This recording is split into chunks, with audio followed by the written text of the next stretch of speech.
Welcome to Spin Dive with your hosts, Pern, Dave, and Joanne. A fun, fast, occasionally unhinged look back at the cultural moments that shaped our lives. We're diving into the trends, headlines, icons, and events you forgot you remember. And some you wish you hadn't. Spin it. 1985. Dave, I'm surprised you made it to recording tonight because taxes are due tomorrow. And Dave is notorious for being the last minute tax filer. I am the Homer Simpson of balling it up and just throwing stamps on it. Get out. I'm shocked. So it's just because I really don't want to have to pay every time, and I always have to pay. Yeah. I'm just so sick of putting money after money. So every year on the 14th, Dave's like, I'm too busy. I can't game tonight, or I can't play tonight. We're doing taxes. We're going right to the line. But there's a lot. Well, okay, but it's really involved. So it's just getting everything into QuickBooks, but it's the TurboTax and the. Yeah, we have I know. donations we do and crap. TurboTax. Right, I know. You guys are ahead of time. We just kind of keep putting it off and putting it off. And yeah, we kind of get We got ours done last weekend. We got caught a little tough. I was supposed to do it last weekend, but yeah. Yeah. Dudes, I'm like February. What I gotta get it done. You're the Ned. When I was single, oh my gosh, yeah. Like as soon as I got, my your tax W-2? stuff. Yeah, my W-2 is like, boom, my taxes were done, or first week of February. I would be just done with it. I'm like, I did not like lingering on it. Oh, you had to fill it out on the paper, right? Like, then it was, we actually really had to and mail it in and, send it. Yeah. Yeah. Way before the intranet. Yes. The intraweb. Because then if you get a refund, you get it fast because you're ahead of everybody else. Right, right. Exactly. I mean, if you owe, obviously, wait till the last minute. It's just pay at the last moment. Yes. Right. We're just offering an extension. Oh, true. You can do that. Then you still have to pay the amount, right? You still have to pay it, on that day. Right. Yeah. Mm-hmm. It's a big scam anyway. Taxes, man. The tax man. The government. We don't talk about government stuff. No. Okay. So I'm still streaking. I've injured myself again this weekend. It wasn't so bad this time around. I thought you said you were streaking. That's what it sounded like. Okay. That's exactly what it sounded like, Joanne. Okay, I'm with let's rewind a little bit. I have continued my streaking. Were you the naked guy in Chantilly that was robbing all those houses? That was me. Okay. Yes, the streaking naked guy. They caught him, actually. I didn't want to put it out there, but yes, I have another court date. Is that for real? Yeah, or it was in Centerville, Virginia. There was back over, was it spring break-ish or something like that? A couple of weeks ago, there was a guy who was naked breaking into people's houses and like robbing them. Wow. Get out. Why naked? That's a choice. I have no idea. But I saw the picture of the guy and I was like, oh God, yeah, why naked? Why? No, buddy, cover that up. Yes. Cover it all up, head to toe. So your streak of being injured, Dave. Yeah. So I've again, it wasn't as horrible as normal ones, but I kind of came down on my foot with the shovel. So yeah. Okay. Did you like lose a toe or anything? We planted Olive Carn's planting. Oh yeah. Yeah, my wife separated everything. Yeah, my wife was very happy. Yeah. Did you see our hostas when you walked up? Yes, those are amazing. You obviously weren't looking very close because the deer ate them last night. Oh, you're kidding me! Really? All of them? No, but a good portion. I remember seeing on the way out the other last time. Yeah, I should have got up when you came in. I forgot. Oh crap! Hold on. Field trip. Let's go look. Oh, let's go. Where's the camera? We'll do a live feed here. We'll add that to the online. You can do that for our social media. Yes. Okay. Yes. Perfect. I'll get that done. Some shots of the eaten hosses. Well, that sucks because we got ours out, but we put the deer spray on it. The deer. Well, we were out of deer spray. Oh, that's why. So we only had a little bit left in the bottle, and apparently Karen sprayed whatever she had. And of course, now that's the first thing on the shopping list is cayenne on the fridge. pepper works too. Tell me more about this deer spray.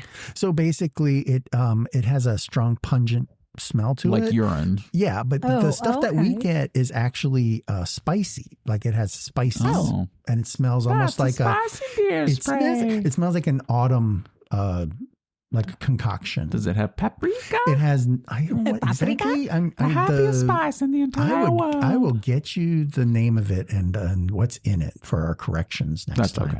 Okay. I know. I would like it texted to me. I would imagine. Text Joanne, text my wife. It's just because it's a good one and it's a concentrate. It's not cheap, but it is a concentrate. It's really focused. It goes a while. It's very focused. It's very focused. It concentrates hard. It concentrates amazingly, and it works great when it's on, and it's an oil base, so it'll stay on after it rains for a little while. It'll stay on for a little while. But wow. Yeah. But yeah, so ours. What is this? Horticulturing? Yeah, now it's gardening 101. Horticulture 101. Yes, right. In 1985. So that's works out. Well, we did a lot of planting. It was like, I gotcha. Those all separated to like 16 plants. It was insane. Oh wow. Yeah, we got a lot of good planting. Coverage. I sent you a picture of actually I sent it to Pern. I didn't. Yeah, you sent it to her. Add it to you, but I knew you wouldn't be interested. Plants, blah. I just dig holes and throw them in. I don't really concentrate on them. You don't care for them and nurture them? No, I don't. She was lucky I watered them the other day. Say goodnight to them? Yeah, you got to do that. I did the watering. I don't have to talk to them. But they did. They turned out well. They look great. Yeah. But I see Dave standing there with the hose. Well, I'm sure you've all been to county, right? Yes. Spray them off. Turn them over and spread them. Exactly. Is that a prison It's joke? a prison joke. It's a line from Pulp Fiction. It's when it's when Jules and oh my God, Travolta's character, Vincent Vega. Show up to Quentin Tarantino's house with Marvin, covered the guys, in Marvin. Yeah, in the car where he blew his head off. Yes, and he had to hose him off. And right, and he hosed him off in the backyard because they were all covered in blood and stuff from cleaning up. And he goes, "I'm sure you guys have all been to county." So Gotcha. Or actually, no, that was the wolf that said that. Yeah, line. The wolf said it, but Quentin. Yeah, Quentin he was standing there. Yeah, spraying him with the hose. Mm-hmm. Joanne, what did you? You said you had a couple openings. You had some opening stuff. So much. Oh, geez. Okay, we'll cut it in half. And then this weekend I was in Florida. Yes. Okay. Did you go to Disney again? No, I went for my nephew's and his fiance's bridal shower with my sister-in-law's congratulations mahjong friends. Oh, wow. It was very lovely. Nice. Very lovely. Nice. We got they have a membership to this boat club where you like pay a monthly fee and you get a boat anytime you want. Wow. What? That's incredible. It's freaking amazing. That's crazy. And it's not expensive. Huh. And they have a whole bunch of different types of boats you can rent. Right. Oh, wow. Was the party mahjong themed? No, but she did get as a gift a whole mahjong set. Oh, wow. And some mahjong accoutrement. Of course. So she has not played before. So but she's all set up now. She's all set. She's going to get her friends together. Amazing. I used to play it on my computer, but it was just a matching game. It wasn't really. It wasn't playing against anybody. It was just like you just match the tiles thing. I know nothing about it. No, so. I don't either. No. Yeah. We'll see. So anyway, we went out on the little boat. Nice. Dinghy? And no, it was like one of those pontoon boats. It was so nice. It had leather seats. The beer drinking boat. The party boats. Yeah. Slow movers. So nice. Nice. Wow. So nice. And we went up and down the intercoastal waterway in Tampa. Mm-hmm. And we saw dolphins. Oh, wow. And we saw a dolphin catch a fish. Oh, wow. And it was so cool because it wasn't very busy. So we could, like, if we spotted a dolphin, we just kind of went over to look at the dolphin. And the water in parts is so shallow. Like, we could follow them as they were moving. It was very cool. And where we went. Was the boat glass bottom? Could you see through the bottom? No. No. That would have been super cool. That would have been. And the place where he got the boat from was in Clearwater. So I saw Scientologists. They look like normal people. What? Really? They do. Wow. I thought they had alien antennas. Right. I thought they walked around with like little name tags that say, hello, my name is. They do. Hello, my name is. Yeah.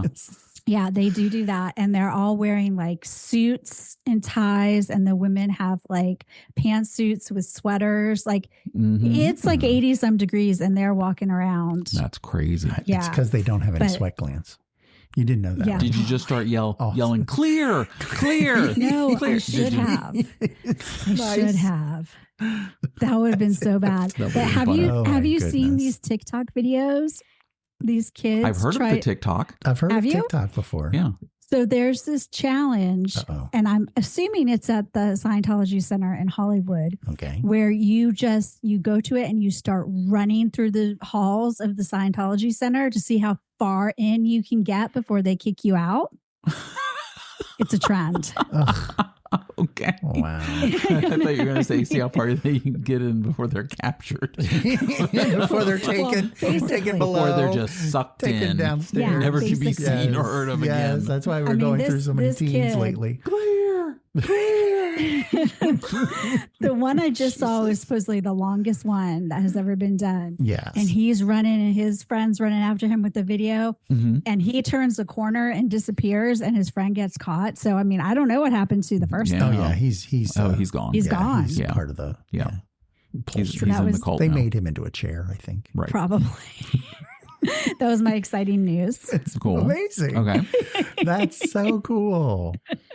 I'm glad you didn't make him into a chair.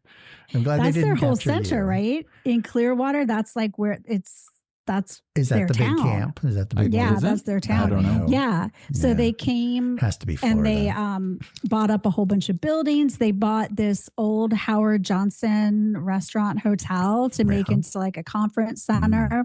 And it was supposed to be like Scientology Center. Wow. And so they've got a ton of buildings. Yeah, whoosh. I know, it was touch and go there for a little while. We were a little too close. Little close. We did not roll down the windows. So I think that's what saved us. Yeah, don't breathe the same air they breathe. No. Breathe in that Scientology.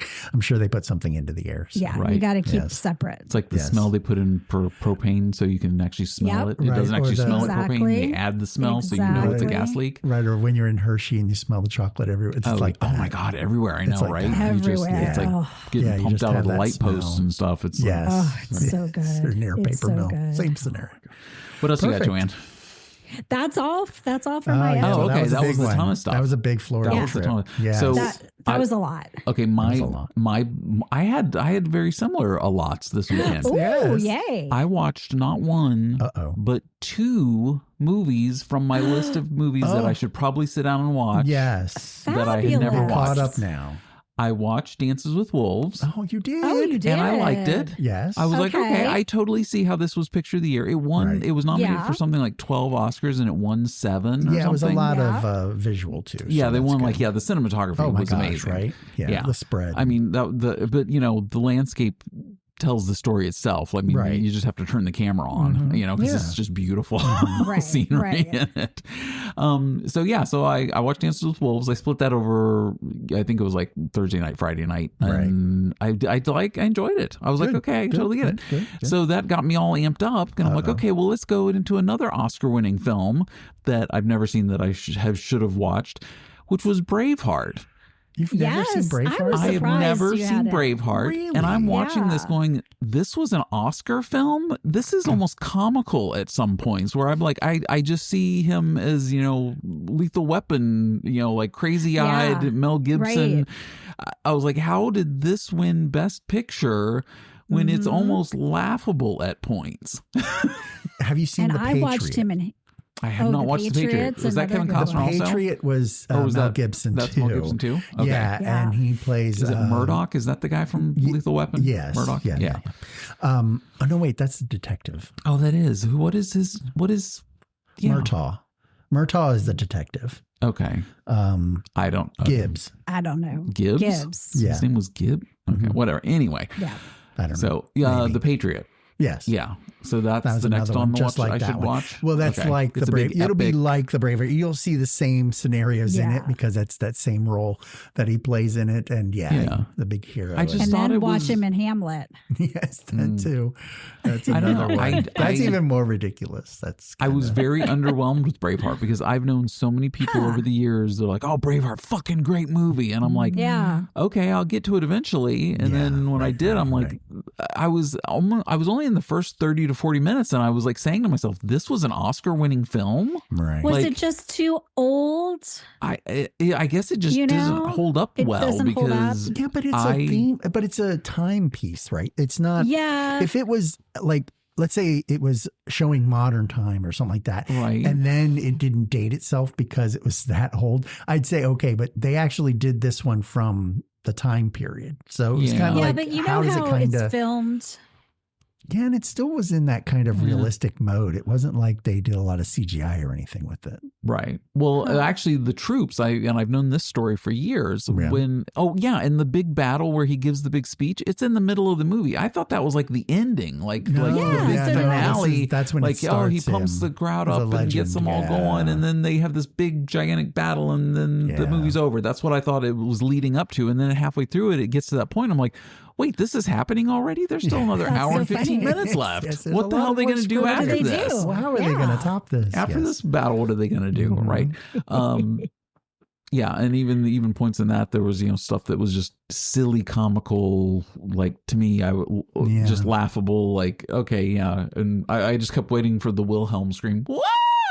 It's in there. It had to be in there. It's in Dances with Wolves. It is in when she shoots the guy from the other Indian tribe that's coming into their camp, and he's the one who he ends up marrying. Off the horse. She's in the tent with all these other women, and she has a gun, and the Indian guy rips the door open, and he looks in, and she's got the gun holding it, and she squeezes the trigger and blows him away, and he goes, "Wah!" It's the Wilhelm scream. That's amazing. That's good. I love hearing it too, because it's just like, oh, cool. Yeah. And they only do it once in the movie. Like they don't overdo they don't. it. Right. You hear it's any only of one the spot. Indiana Jones ones. It's just the one guy who falls off a train or off the cliff or the bridge. Or it's just one. Yeah. You only get one, so you got to pick and choose. You got to make sure it's in the right spot. It's got to be magical when it happens. Okay, so you're saying, what did you say? The Postman? No, that was the Kevin Costner one. What did you say? Patriot. The Patriot. Yeah, that's one Mel Gibson. I should watch or shouldn't watch. I would say you're not gonna like it because based it's off of just like Braveheart. Yeah, it's kind of just like it. Okay. But yeah, so that's kind of that same theme. All right. Okay. But 1776 scenario. Gotcha. Okay. Do you have any corrections, Dave? I have a couple. Okay.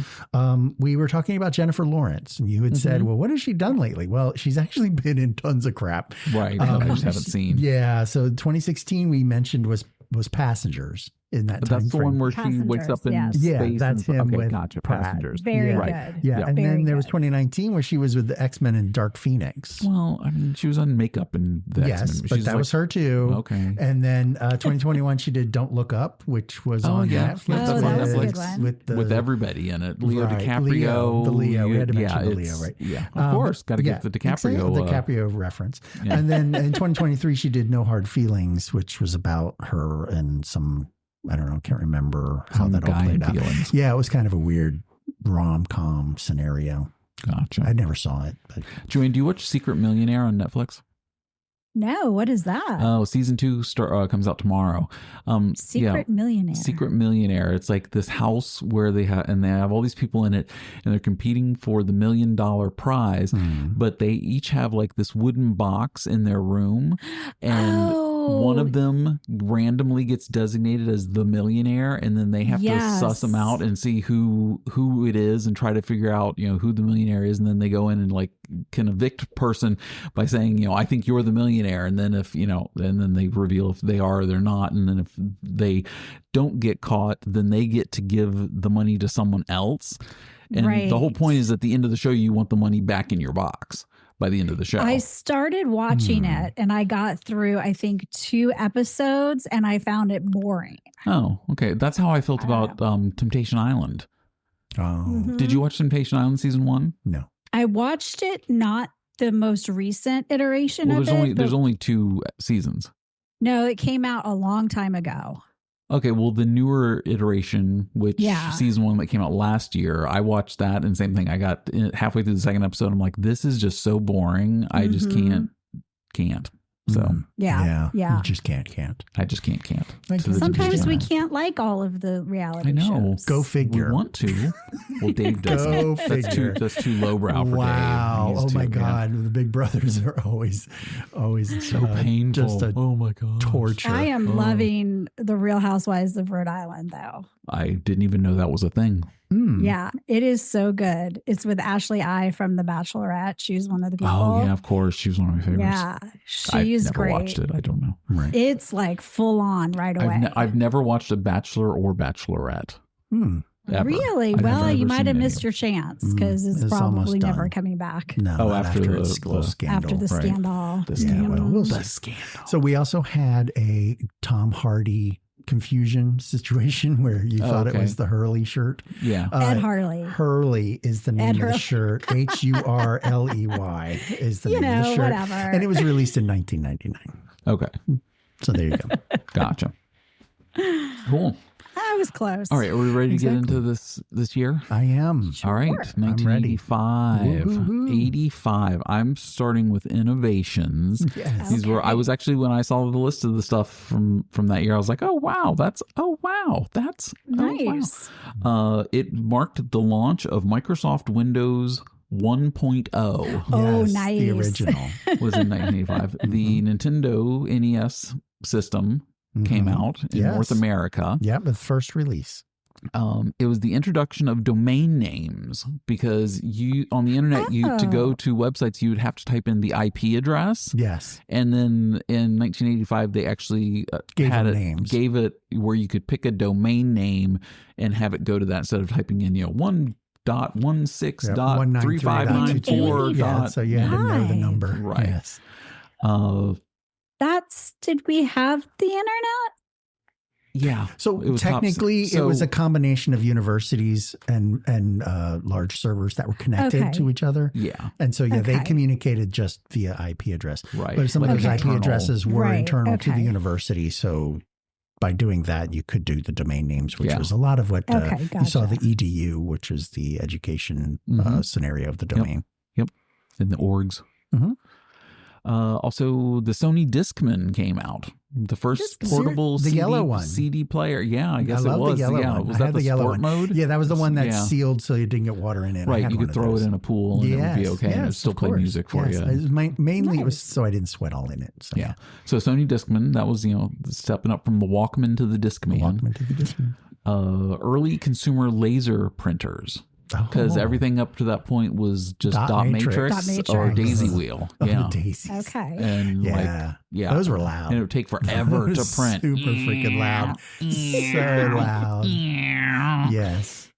Like somebody grinding on a stone to print you out a sign that says "Happy Birthday." And it still had the paper that had the little nubs on the side that you had to rip off. You had to tear off the little track nubs. Yeah. Also, it was the widespread adoption of cellular phones, like the first bricks. Oh, perfect. It was like, the gray one with the little tiny black antenna on it. Right. It was, so much. Yeah, there was a lot. Big. Right. Hold on, let me see. What was it? Oh, and in computing advances, the Amiga 1000 was introduced as a multimedia powerhouse. Mm-hmm. And the 2400 baud modems increased data transfer speeds. Yes. 2400, when they went to 2400. Yes. Yeah, I remember having a 1200 and it was kind of... What would we be at now? It's not even... It isn't even a baud. It's not a baud rate. Because baud rates aren't done that way. And so it's kind of a weird... Now it's measured. I'm sure there's some sort of conversion out there to explain what's that. Times 12 or times 200 of a baud rate. Yeah, you could probably figure that out. There's got to be somebody that's figured that out. Of course. I'm sure a website. Dave will correct us next time. I'll work on that. Okay, cool. Thank you. The magnetic strips on credit cards became standard, replacing the manual imprint machines. The numbers on them. Yeah. Well, you had to actually put the piece of paper in and run it over and then sign it and write on it. We were definitely getting out of noisy items that year, weren't we? It seemed like we were moving printers and moving to laser printers. So nice. Made everything quieter. Fax machines. Modern fax machines began appearing in offices for quick document transmissions. Nice. Yeah, you could. Yeah, you used to be able fax machines were, that was like, oh my God, you can send this file. I can send a whole image of paperwork to somebody. Yeah. And another phone on the line. other side. Yeah, on the other side of the They just had county. to have a fax machine too. Yeah. Yeah. Crazy fax machines. And they did it on that weird ass paper. It wasn't actually like. Oh yeah, it was like a wax papery kind of. It was like photosensitive, so it had to be burnt into it. Right, it was burnt into it. Yeah. So the paper was weird, differently. It wasn't just normal plain. But you could read it, and you had the information, which was great. But it wasn't like you could submit it for anything. Like it came off that huge roll, so the paper was always arced, always shredded, and it was arced, so you had to like it bent, almost scroll through it. Yes, it all rolled back up when it finally finished printing. Right.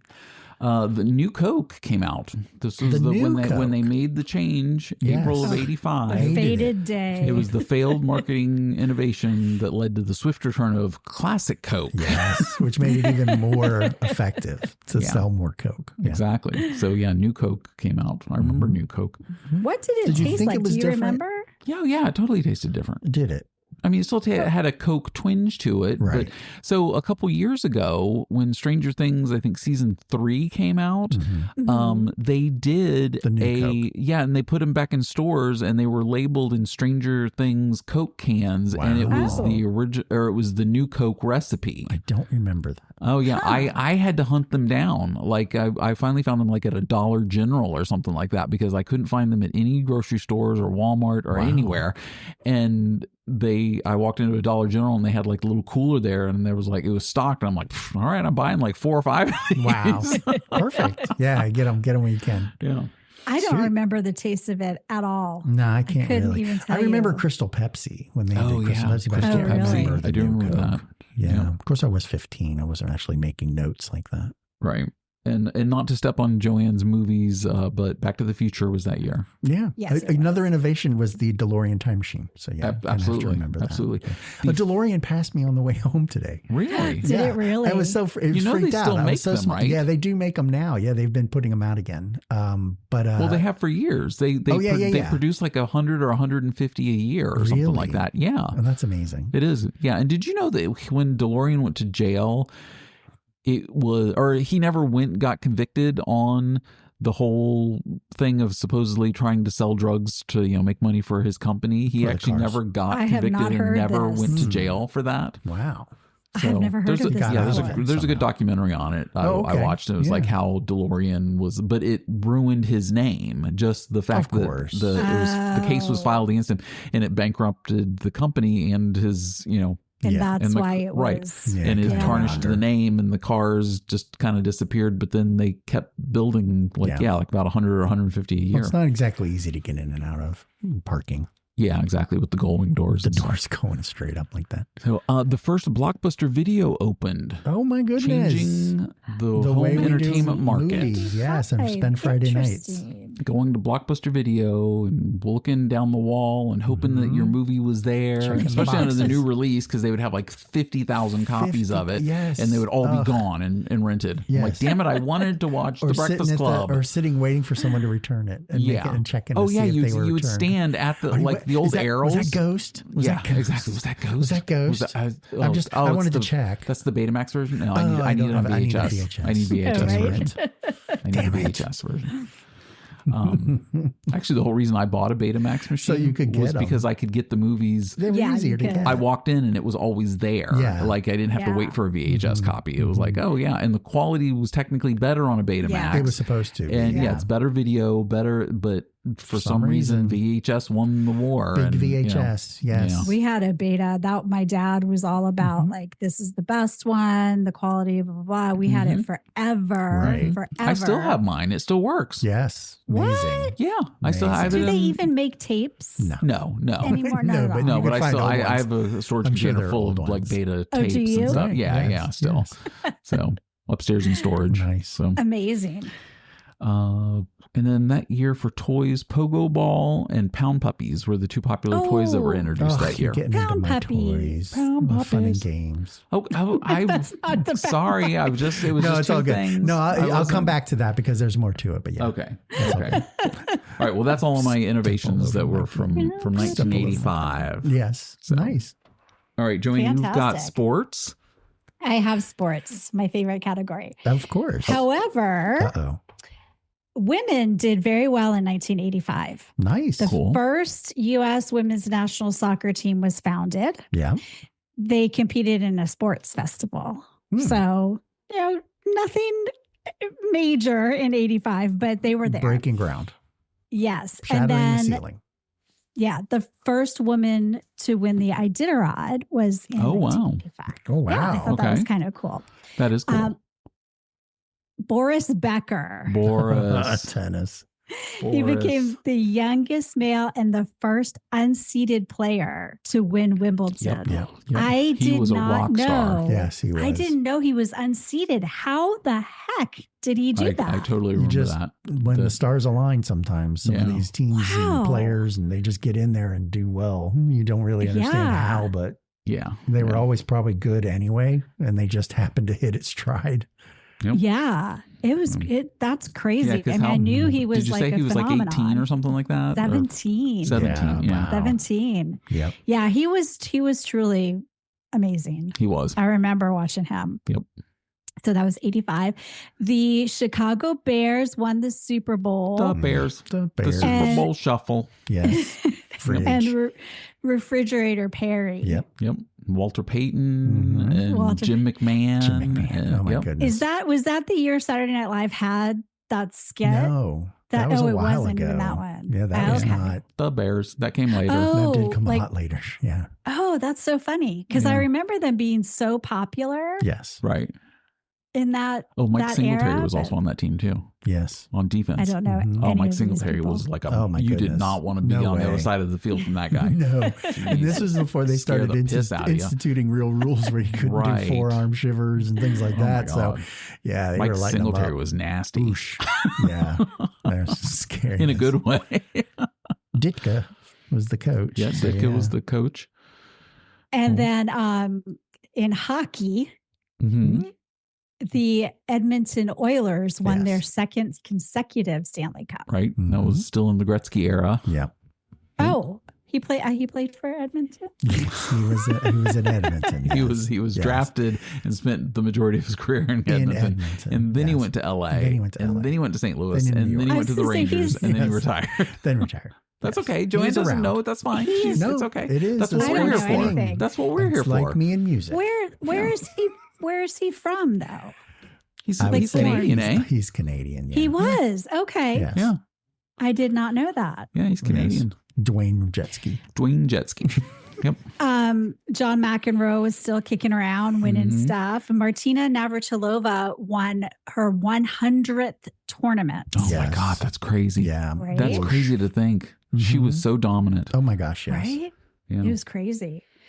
And Brian Boitano won the figure skating championship. Do you remember Brian Boitano? Yeah, what would Brian Boitano do? I was just waiting. I knew we were going to bring it up. That's awesome. Classic South Park. Yes. What would Brian Boitano do? That's so funny. I had no idea. Mm-hmm. You've never seen that? You've never seen that? No. It's amazing. We're going to send you the link. So was that in the movie? It was in the movie because they were talking about how he was going to save the world. And I'll try to find the clip on YouTube and just send you the clip to the song because it's really funny. It's really good. Do you guys know Billy Shoemaker? Oh yeah, Billy and I go way back. Okay. No, I haven't. So he's a jockey. I don't know why I know him. Yeah. But he was the first one to win $100 million. Billy or Willie? Billy Shoemaker. Billy Shoemaker. Billy Shoemaker. Bill Little Bill Shoemaker. Little Bill. Little Billy. Yeah. Little Bill. From down the street. Mm-hmm. Yeah. Yeah. Know him well. The Shoemakers. Mm-hmm. Mike Tyson. Oh, here we go. He's always in ours too. Yes. Won his first professional fight with a knockout. 85. Yeah. Wow. I would have thought older than that, but I'm not sure why. I don't know. Yeah, I don't know. You really do have to work up the ranks in boxing. So you really have to get into it. Yeah, a lot of them have like multiple fight careers before they even become names.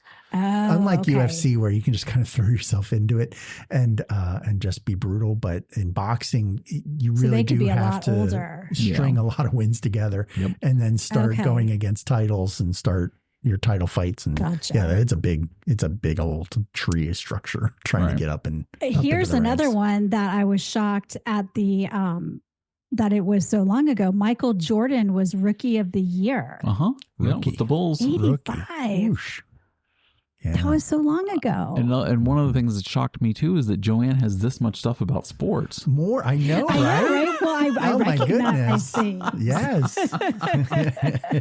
Still going. I recognize people's names, and I'm like, oh, that's interesting. Recognizing names in sports is more amazing for you. That's good. Shoemaker. That's all. Oh, that was it. Oh, okay. Oh, okay. Well, that's perfect good. timing then. Exactly. There we go. All right. Amazing. So, Dave, who's dead or alive? Yeah, we had a good showing, and So I'll start with the born because we always have the ones. These are the famous people that were born in 1985. Okay. Bruno Mars. Hey. Lana Del Rey. Yeah. Anna Kendrick. Okay. Amanda Seyfried. Yeah. That's her eyeballs always get me all freaked out. I don't know. She's got the weird eyes. Frankie Muniz, Sierra. Oh, okay. I tried to go a little heavy on music because you guys are early. Sierra. I don't know her. Sierra? Yeah. I don't know. No, okay. Okay, good. Dave Franco. It's probably real. I was going with it because I'd heard it before. I've heard her before. Okay. Yeah. Anyway, Dave Franco, Gal Gadot. Oh, yeah. Yeah. Okay. Carly Rae Jepsen. Yep. Jepsen. Keira Knightley. Okay. And Michael Phelps. Oh, wow. Okay. Yep. There we go. And then we had a bunch of famous people pass away in 1985. Yes. A lot of the actors seem to be from that golden age of television. Orson Welles passed away. Yul Brynner. Okay. Phil Silvers passed away, and Ricky Nelson. But I had a couple of extra ones here that I had found. William Lyons, he's a British industrialist, but he was popular for the manufacturing of Jaguar. Oh, okay. Oh. Yeah, so there was that. Okay. And then Don Estridge, who was the original computer engineer and the father of IBM PC. So he was the maker, I guess. Gotcha. Yes, the original. Okay. So that's really all I had. It was kind of a low year. That's okay for the type of information. That's okay. All right. Well, my second category was music. I got the music. Yay, and we did not rig it. We did not rig it. The spinner spun it, and I got music. I pulled up the Billboard Hot 100 list from 85. And it was just memories flowing in. I literally, there's not a song on this list out of 100 songs that I don't know. Really? Nice. It was just hit after hit after hit. How did so many hits be able to be on the radio in 1 year? Yeah, it was a rotation. It's crazy. So any guesses on what the number one single was that year? Number one, 85. Did we already do Walk Like an Egyptian? That's later. That's 88, 89. I don't know. Wake Me Up Before You Go. Oh, no, that was... Oh, you were so close. It was Careless Whisper by Wham! Wham! So close. Wham! She was close. She was. But Careless Whisper, the ballad, was the number one single. Madonna's Like a Virgin was number 2. Okay. Mm-hmm. Then Wham's Wake Me Up Before You Go was number 3. Number 3. Number 3. You were in the top 3. Look at that. I Want to Know What Love Is by Foreigner. Oh, yes. Classic. Yes. Classic. Shaka Khan's I Feel For You. Shaka Khan. Let me break Shaka Khan. Again, one of the, I think I said on the previous episode that Sinead O'Connor's Nothing Compares to You is the greatest Prince cover ever, but I have to take that back and I have to go with Shaka Khan's I Feel For You is the greatest Prince cover ever because it was off Prince's first record and it did nothing when it was released. And then she releases it and it's a huge fucking hit. Oh, wow. And Prince is just laughing to the bank. I did not know that was a Prince song. Wow. I'm shocked that it didn't do better under Prince. Yeah. Well, it was on his debut record, and nobody knew who Prince was. Oh, so he was. I mean, that first record. And that would have been what, late 70s? Yeah, like 78, I think, or something like that. Yeah. So it was. Nobody knew who he was. This guy was, and he just put a record out. He just needed Shaka Khan. Shaka Khan. Shaka Khan. Shaka Khan. Feel for you. Wonderful. I'm going to stop. We can keep going. It's tough. It's really tough because there's so many. Next, let's do the rap from Bobby Brown and the Ghostbusters 2 soundtrack. Oh, that's true. What is that? To handle, too cold to hold. The Ghostbusters in control.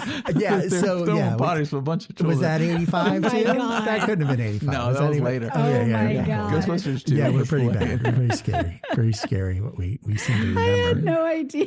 Yes, so scary. It's so scary, really.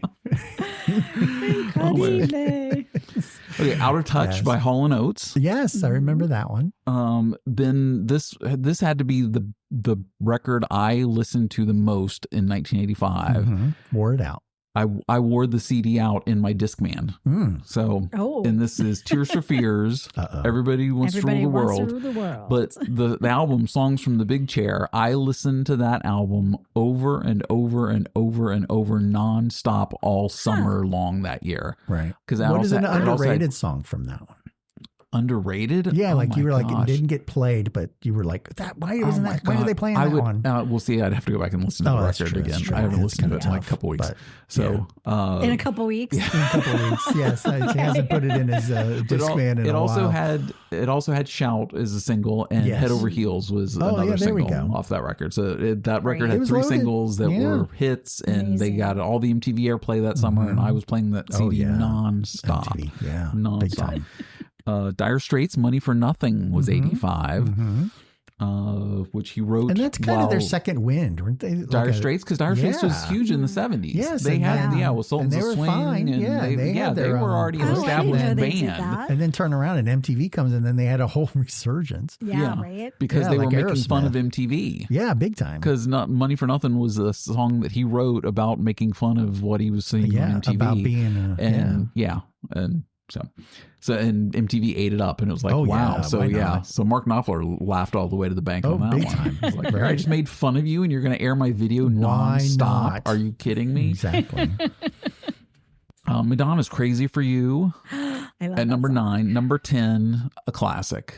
Aha's Take on Me. Yes. And good video. The height of the video. Right. Yes. And I think the video is what made that song. The song was already a hit, but the video was what propelled that song just to the next level. Definitely. Agreed. Oh, yeah. Agreed. Oh, yeah, definitely. Then one of my top 10 favorite songs of all time, Paul Young's Every Time You Go Away. Really? I absolutely love that song. And I just found out within the past couple years, this blew my mind and then made complete sense. Daryl Hall wrote the song. Oh, my goodness. From Hall & Oates. So they're making money hand over fist. Seriously. And releasing them. And then Daryl Hall has said, even, and I've heard this in recent, more recent times, that he goes that he loves that was a hit for Paul Young, because every time he walks to his mailbox and gets that check, that royalty check for it. And they still get them. And because it still gets airplayed on all the 80s channels. Oh my gosh, that was a huge hit. And then you got the Sirius XM now. Right, and it's getting played. But I didn't know that Daryl Hall wrote the song. And I was like, I've been a fan of that song in Paul Young since 85 when it came out. And to find out, I was like, oh wow. And then when you listen to the songwriting, you're like, that is total Daryl Hall. That is a total, I can. Wow. And I think the moral of this podcast is become a songwriter. Yeah. You just have to write. You don't have to. You don't have to perform, right? But you do have to have. Look at Diane Warren. I mean, she's written so many hits for so many people, and she's still she had a song in the Oscars this year that she wrote for one of the soundtracks, and she's still just be a songwriter. You don't have to be out on stage doing all that. Exactly. After that was then Easy Lover by Philip Bailey and Phil Collins. Now, the story with this song is Philip Bailey approached Phil Collins to produce his record. Okay. And I don't know who he is. Who Philip Bailey is? Or Phil Collins. Or Phil Collins. Which one don't Philip Bailey. Philip Bailey. Okay. Philip Bailey. You might want to look this up while I'm talking, Joanne. Philip Bailey was the lead singer or one of the singers in Earth, Wind and Fire. Okay. I believe, but you can double check Philip Bailey, ask what band he was. Anyway, so he was going solo. He asked Phil Collins to produce his record. They were working on the record. They were done. They were just wrapping up the record. And then Philip Bailey went to him and said, hey, you know what? We should do a song together and like just do something that's like just campy, upbeat. And because Easy Lover was such a like, 50s kind of feel, like just a fun doo-woppy song. And, and Phil Collins was like, sure, let's do it. And he laid down the drum tracks and then they did and they wrote Easy Lover. And it was, that did have good drums. Yeah. Oh, of course. Anything with Phil Collins has good drums. Yeah. So you're right. Earth, Wind, and Fire. Yeah. Nice. So Philip Bailey, was with Earth, Wind, and Fire, and then he was going solo. So that was his big thing. Fascinating. I know the little stories. What do you do after that? Do you do anything after that? Philip Bailey? Yeah. No. Yeah, I didn't think so. It was all Phil Collins. That was it. But even still, you can almost ride that to the bank if you have one. Right. Can't Fight This Feeling Anymore by REO Speedwagon. Yes. Still had some yacht rock hanging in there. Yes. After even into 85. Even in the 80s, yes. Starship, We Built This City. Mm-hmm. We built this city on rock and roll. Rock and roll. And roll. And the roll. One of your favorites, Huey Lewis in the News, Power of Love. Oh, I love this one. Sports. Back to the Future soundtrack. Oh, yeah. True. Yeah, it was from the Back to the Future soundtrack. There was a lot of soundtrack stuff because then another one of my top 10 favorite songs of all time. And this band had already established themselves and they had huge hits or they're already having hits and stuff. And this one catapulted them to the next level. Okay. Simple Minds, Don't You Forget About Me. Yes. Once on the Breakfast Club soundtrack. Yes. And that blew up. Now here's the story on Don't You Forget About Me. Okay. So Simple Minds, Tim Kerr, the lead singer in the band, they write their own songs. They don't, go outside the box looking for outside help. Right. This song came along. So the song was already written and it came to them and they pitched it and they were like, will you guys do this song? And Tim Kerr was like, no, we only do our songs that we write. We don't do covers or do other people's material. Wow. So Chrissie Hynde of the Pretenders was dating Tim Kerr at the time, and she talked him into it and said, this song is fantastic. You've got to look at the bigger picture of this. Wow. You're getting a chance to break into American a movie soundtrack and get a song on a movie soundtrack, and this song is fantastic. You guys should totally do this. And it's your style. So Chrissie Hynde of the Pretenders talked him in for them to go into the studio, and they literally spent one day in the studio recording that track.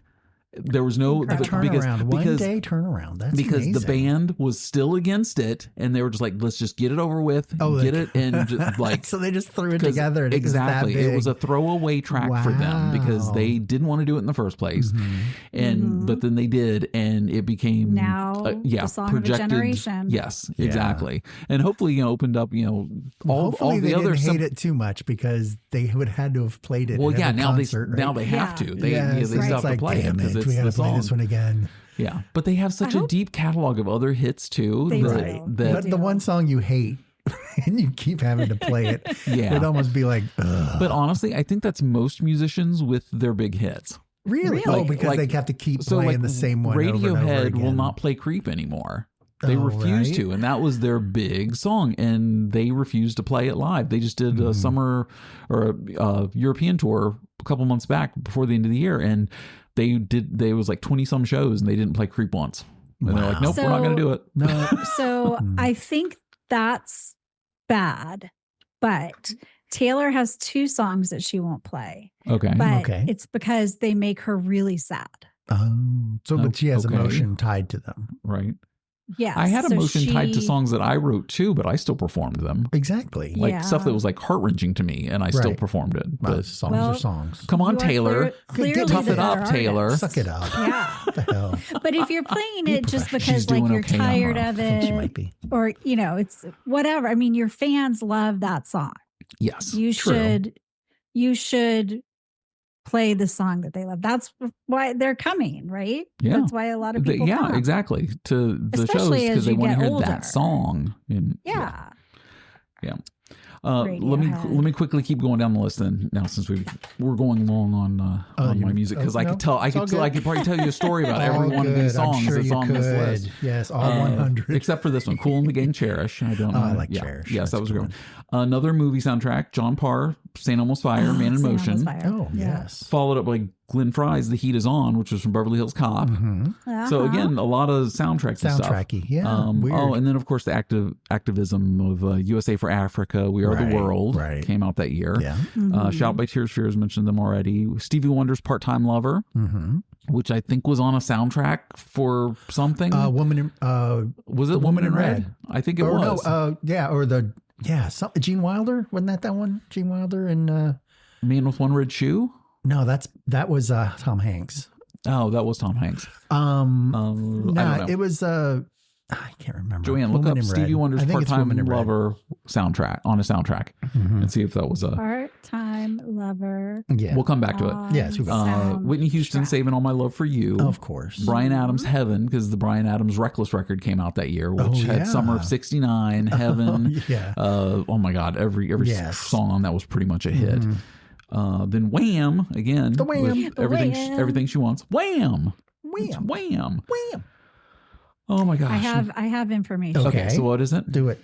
The original Stevie Wonder song did not feature in a movie. However, H-Town has a song called "Part-Time Lover" that was featured in "Above the Rim." Yeah, that's not what I'm thinking of. Okay, me either. Yeah, I don't know. Okay, I guess I had that wrong. Me too. Guess what? Guess who was on the backing vocals of that song on "Easy Lover"? Yeah. Oh, Phil Collins. No, "Part-Time Lover." Part-Time Lover. Wrong one. Philip Bailey. Oh, Philip Bailey, right. Yeah. Oh, wow. I was close. There you go. Yeah. Well, they must have all been in the same studio. They must have been recording at the same time. Yes, they were like, he's you here. Have "Part-Time Lover. We have Easy Lover. Yes. All the lovers. All the lovers. All the lovers. Nice. Jan Hammer with the Miami Vice theme. Yes. Because Miami Vice. No lyrics. Because then slightly down the list is Glenn Fry's "You Belong to the City," which was also on the Miami Vice soundtrack. Yeah. A television. That was a television one. That wasn't even a movie one. Yeah, that was a TV one. Yeah. "One More Night" by Phil Collins was on there. Phil was having a good year. He was. He was in the middle of his solo. Before he got back into Genesis again. Because didn't they come back again and do a... They did. Because "Invisible Touch," I think, came out in 86. Yes, that was after. Yeah, so they kind of were riding the coattails. Yeah, he was still doing his thing. Came back. Duran Duran, "View to a Kill," another movie soundtrack.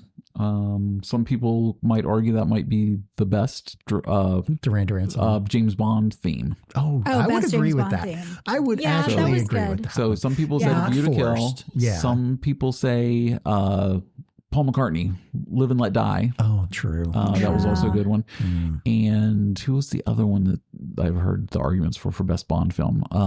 Not Adele, not Ed Sheeran. I now can't remember. Yeah. Okay. Well, I remembered all the other stuff. Chicago, "You're the Inspiration," "Neutron Dance," Pointer Sisters. Again, Beverly Hills Cop soundtrack. Yeah, all soundtracky. There was a lot of soundtrack. Commodore's "Night Shift," Howard Jones' "Things Can Only Get Better." Oh, Jack Wagner, "All I Need." Do you remember Jack Wagner? No. Oh, there we go. I now know. Jack Wagner. I do remember it now. He was a soap opera actor. Yes. Who then, busted into the charts with, cheesy, whatever. Cheesy. Phil Collins' "The Studio." Joanne's all-time favorite, Corey Hart's "Never Surrender." Never surrender. Yes. Now, is it "Surrender Her" or "Surrender Er"? Surrender. It's It's extra syllable on that.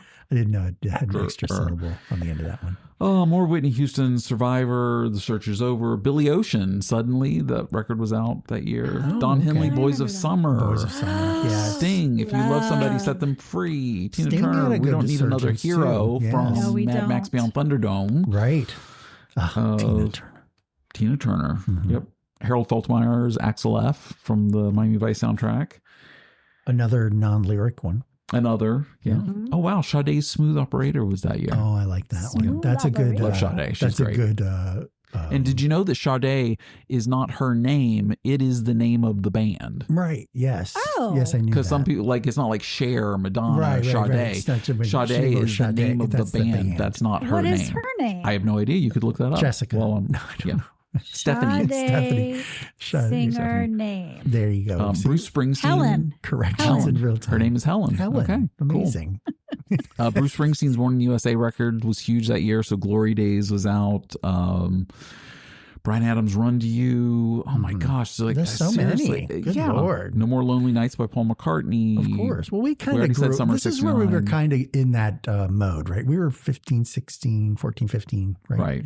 So we were kind of in that mode of impressionable. And we were popping because it was radio, right? We kind of had to listen to the radio. Yeah. So, definitely. Yeah. We didn't have enough money to buy our own. So we just listened to listen on the radio. Yeah, we really had to. And allowance only got us so far. So, Yeah, because I think that was the year I bought my first 2 CDs, and it was Tina Turner's Private Dancer and Madonna's self-titled debut album. I bought those were the first 2 CDs I bought at Sam Goody at Fair Oaks Mall. Sam Goody. Yep.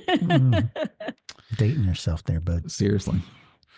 I did a lot of that in high school. Dated myself. Dating yourself. It's okay. It's okay. We all have that. We all have those.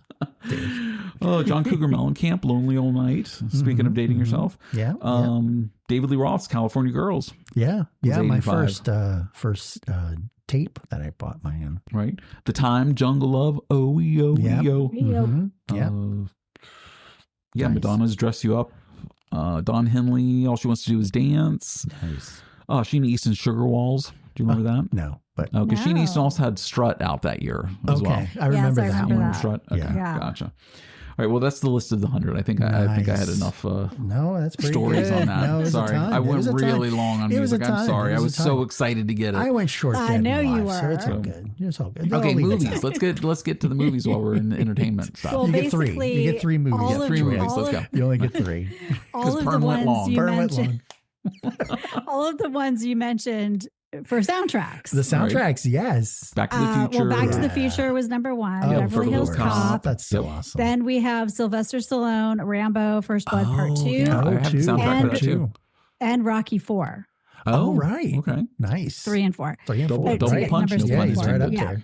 Exactly. Big star. Cocoon, Witness. Mm-hmm. Oh yeah, The Goonies. The Goonies. Yep. Oh, which did you know go ahead. that The Goonies and Back to the Future took place on the same day? Yes. No. October or whatever. It's like October 25th of 1985. Back to the Future took place the same day because in the Goonies they actually pick up the paper in the newspaper and when they show dates on it, and it would have shown that the next Saturday, which was that day because it was an old newspaper. How did that happen? It was the whole Steven Spielberg. It was planned out. He's very good Steven on Spielberg was with Goonies, like that, but then but he had his hands in the pockets with Back to the Future. So they actually wrote that in, and it wasn't until within the past 5-10 years maybe that people were like realizing like, holy shit, it's the same day. Yeah. Like you really would have to pause it to catch the date on the newspaper. Yeah. Interesting. So there are a couple interesting things. Mm-hmm. You know the movie Mask? Yes. With Cher? Yes, with Cher. It did better than Breakfast Club. Not by much. Not by much, but okay. But wow, isn't that weird? That is, because I remember. I think it's adult Breakfast Club was such an impactful film for me. Yeah. So that was just still. I mean, one by of my like favorites. $100,000, but still, I was just very surprised by that. Wow. E.T. was re-released in 1985. Oh, okay. And was number 17 of the year. Yes. On the re-release. Wow. On the re-release. Amazing. St. Elmo's Fire was number 25. Yeah, it didn't do that well, actually. It did better on video than it did in the theaters. Okay. My nephew's, one of his top 10 all-time favorite movies at the age of 15 is St. Elmo's Fire. No, Amadeus. I was like, Amadeus. St. Elmo's Fire is his really? favorite. That's amazing. I had him watch it like sometime last year because he wants to be a filmmaker. Right. And I'm like, well, this was a great Amadeus, one. yeah. That was... And He loved it so much. I was shocked. Like sat there through the whole 3 hours or whatever. Oh my God. Who directed Amadeus? It was, oh my gosh. His name's right on the tip of my tongue. Oh, you're so close. Right on the tip of my tongue. What is his name? Let me see if I don't know. get I'm it for in the you. can still get it. You can still get it. Information. You still can't find it. No. A filmmakers. Hold on. Oh, really? Milos Forman? Yes. Oh, yes. Oh my God. Did you look that up, Dave? I did. Oh my God. Yes, there's no way I was getting that. Milos Forman, yes. I can't Great remember freaking my director. Okay. I can't believe Joanne couldn't find that faster. There were pop-ups coming up. I couldn't find their X's. Trying to get around it. Will you stop looking at the porn sites while Yes, you're my doing gosh. the podcast? Please stop looking at the porn sites. Close those windows, please. You can't give us an hour without porn, Joanne. Come on. Seriously? Come on, I try. Oh my gosh. Okay, what so, leads through the microphone? You know. We had also like A Passage to India was that great year. cinematography for that as well. Yeah. And Weird Science. I love that one. Yep. Absolutely. Porky's Revenge. Porky's 2, The Revenge. Porky's 2. Yes. Jesus. The Care Bears movie. Of course. I knew that one. A Nightmare on Elm Street. Which that was the very first one, right? First with, one. Robert Englund and Wes Craven and Yep. Out of Africa was number 55. Really? Because then that one Picture of the Year? Yeah. And that was at 55. Wow. Some of those, it was crazy. You got to think some of those don't actually make the they don't same gross very much. Yeah. Right? Yeah. For some reason. Yeah. Do you guys remember this movie called The Gods Must Be Crazy? Yes. That was 1985. Aborigines dropped in Africa. Yeah. They find like a Coke bottle or He's something. going to return it back to the gods. Yeah. Yep. So it's so funny. It was that was hysterical. such a good movie. Yeah. Real Genius. You know, I love Val Kilmer. Yes, absolutely. So he was I own it. super hot. Do you really? Yeah. Yeah. I own the digital copy version of it. Yeah. Nice. Dune. The first one, right, with Kyle MacLachlan and Sting, and the David Lynch directed flop. Yeah, Dude, that was a shock, I think, to people. I fell asleep in the theater during that. It was a tough watch, only because they tried to be true to the book, but then took liberties in the middle, and then it kind of went off the rails. And plus I had hockey practice that morning, so like this was an after a 2:00 showing, and I'm like by halfway through it, I'm like nodding off because I'm exhausted. Yeah. Well, there was a lot of story in it that needed to be told. Like there was a lot of spice mining, deposition. What do you think of the new Dune? Have you watched them? You know the third one's coming out, right? Yeah. I watched the first two, and it's just not. It just seems like it's a slow grind to nowhere. Yeah, and it just is trying to get. Well, there's still a third one, right? But where are they going? Like I thought they already got to the end of it. Yeah, but even still, that's a book that no one has seen anything about. So this is going to be a whole new movie. Like we watched the original. Well, we watched the original, right? The original never went through that. So I don't know. Is Villeneuve? Is he directing this one also? I don't know. He did the first. He did the second one, I think. Yeah, I don't know. Whatever. But the third one's a story that no one's seen yet because it wasn't in the original. Like they didn't show their kids being born in the original. This is the but it was book of a series, right? I think. Yeah. So again, Frank Herbert's Dune. Yeah, Frank Herbert. Yep. Not to be confused with L. Ron Hubbard. Yes, the Dianetics. Which you could easily. I had to explain Scientology to my nephew. Oh, after you saw the people? They didn't know like the whole origin of it. Right, so I'm like, figuring it out. It's all about the aliens. Yeah, coming down and yeah. Mm-hmm. Okay, wait. So back to movies. What other? Did you have any more? So I was going to just briefly touch on the Oscars. We already went over some of them, like Amadeus. Purple Rain won Best Original Score. Yep. Nice. Yep. Sally Field won Best Actress for Places in the Heart, which I don't think I've seen that one. I vaguely remember I vaguely remember it too. Yeah. Okay. Is that the one where she did the "They really like me" speech? I think so. Is that why she did that? Yeah. Exactly. Exactly. Really the Killing like Fields won. Mm-hmm. A Wasn't that William Passage to Dafoe India. or something? Yes. Yeah. Passage to India. Yeah, was up there. And this was like back in the day where you only had like 5 films. 5, yeah. Yeah. Yeah, you only got 5. Yeah, well, they expanded it to 10 recently just because. Everybody could kind of like, you can kind of like sweep, you know. I find nowadays you can't sweep. Like there's so many out there, right? Yeah. Well, so but then they also spread it out. Yeah, right, and again, exactly. we're talking about a lot of cinematography stuff, so storylines. Yeah, K-pop Demon Hunters. Yeah, I love that one. Shush. Still haven't watched it. Still haven't watched that one. Add that to your list. Okay, I'll watch it in 20 years right from behind now. the Patriot. Yeah, 20 years from now, I'll get to when the 5th K-pop one's already Demon out. Hunters. Yes. Yeah. So it says the best original song that year was The Woman in Red. Mm-hmm. Yeah. I just called to say I love you. That's in The Woman in Red. That's was the one. Woman in Red a movie? Yeah.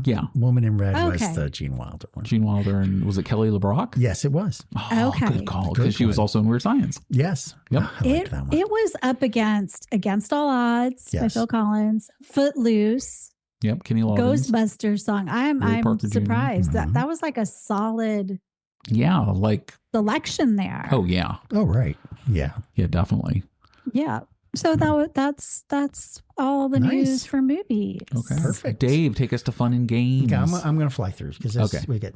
I do have a 2 real 1 fake from one of these, but we had video games that were coming out, which was the Excite Bike, which is a new one, and the Back to the Future game, which was attached to the movie. And then you mentioned the Super Nintendo Entertainment System came out, but the games that were associated with that was the Super Mario Brothers, Gauntlet, and Ghost and Goblins, which was a pretty good one. Gauntlet. Left to right one, and then you got board games. Pictionary was the big one of the time. There was one called Axis and Allies, which was a large-scale World War II battle game, which kind of moved tanks and things around as a strategy game. But there was one called, I was laughing because I skipped this one, but Don't Talk to Strangers. Now, this was supposed to be educational for children to not talk to strangers, but it was actually aliens were the strangers. And I was reading the rules, and it's kind of funny because the strangers can actually abduct you, and the strangers were always in quotes, like strangers, like don't talk to strangers, but they were freaking aliens, and they were like what you would see is aliens, green, giant grays, the grays. No, they weren't wearing suits and ties. It was just regular naked aliens out in there abducting children.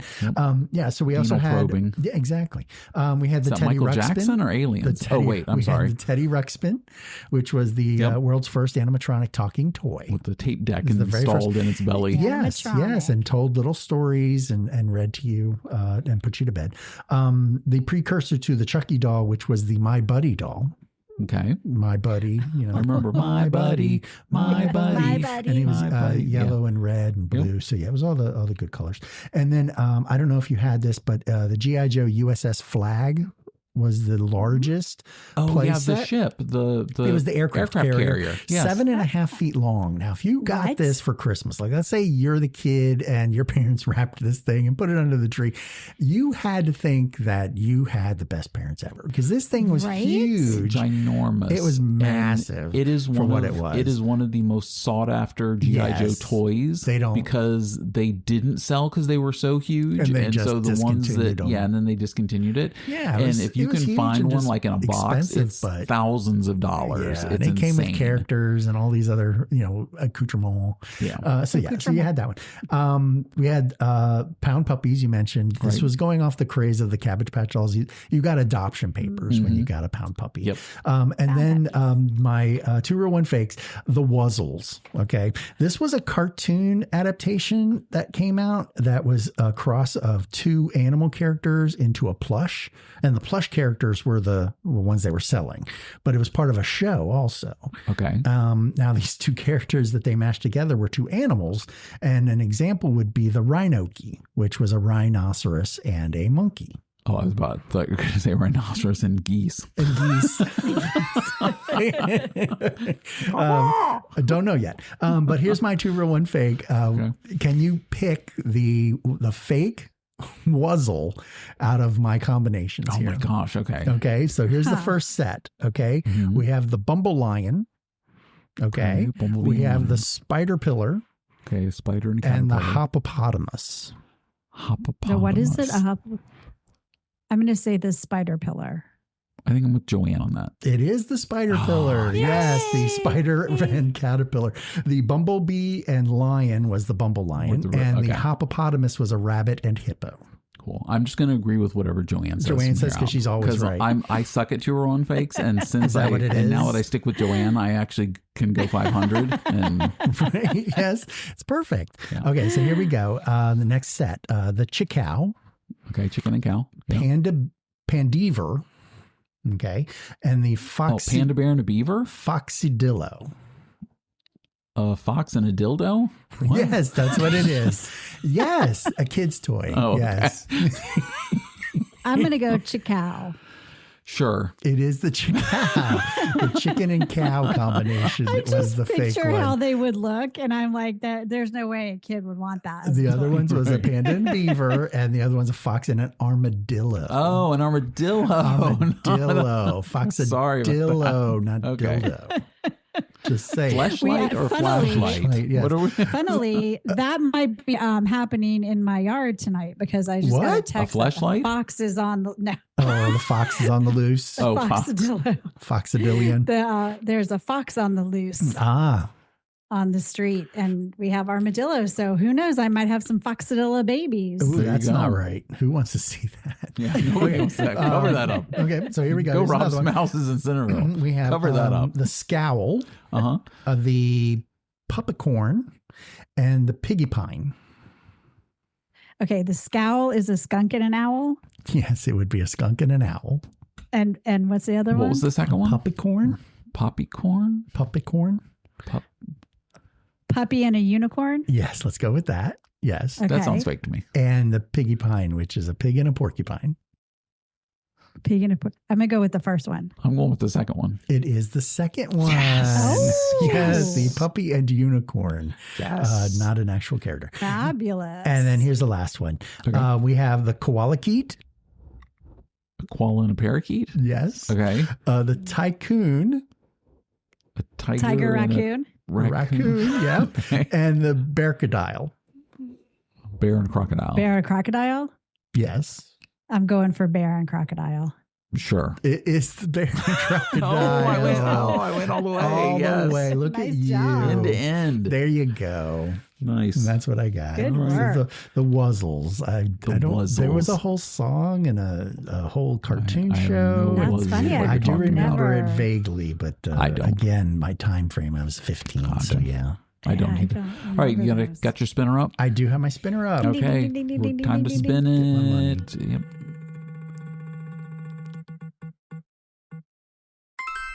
Ooh, 2014. Oh, okay. Didn't we do 2015 last week? We did just. We're kind of going back and forth. A little close. Do you want to go a little? We can go again. We can go again. Let's go again, and then we'll pick between the two. Okay. So cool. Yeah, we're breaking all the rules tonight. Yeah. So it's our show, for God's sake. Yeah, we can do what we want. Okay. 1994. Oh. Yeah, that's good. Let's do 94. Okay, we're doing 1994. Yeah, that's a good jump. 94. Sweet. Okay. Good second spin. Nice. All right. I will see you guys next week. All right. Bye. Goodbye. Bye. If this episode took you back or taught you something you should have learned in high school, hit subscribe, leave us a rating, or drop a review. It helps more than dial-up internet ever did. See you next time.